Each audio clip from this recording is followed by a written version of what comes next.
नमस्कार, मैं प्रियांशु लाजा। सही एक नजर डालते हैं देश और दुनिया के बाजार पर। न्यूज प्लस 21 का एक्सक्लूसिव बुलेटिन बाजार हलचल में। 5G मोबाइल सेवाएं लगभग 1 महीने में शुरू होने की संभावना, दूरसंचार राज्य मंत्री ने किया ऐलान। एयर इंडिया के बेड़े में 2023 में शामिल हो जाएंगे 10 बड़े विमान, कंपनी का बड़ा बयान। शुरुआती कारोबार में अमेरिकी डॉलर के मुकाबले रुपया 22 पैसे टूटा। सोने में 97 पैसे की तेजी, 527 रुपए मजबूत। रिलायंस इंडस्ट्री ने वित्त वर्ष 2021-22 में खुदरा क्षेत्र में 30,000 करोड़ रुपए का निवेश किया। सिरमा SDS टेक्नोलॉजी का IPO 12 अगस्त को खुलेगा।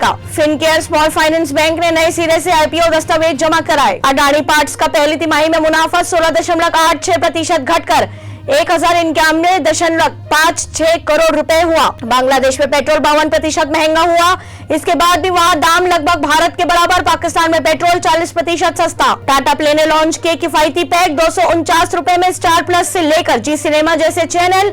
CEO बोले, हमने एंटरटेनमेंट को किफायती बनाया। ऐसी जानकारियों से अपडेट रहने के लिए देखते रहिए न्यूज प्लस 21, आपके हक की बात।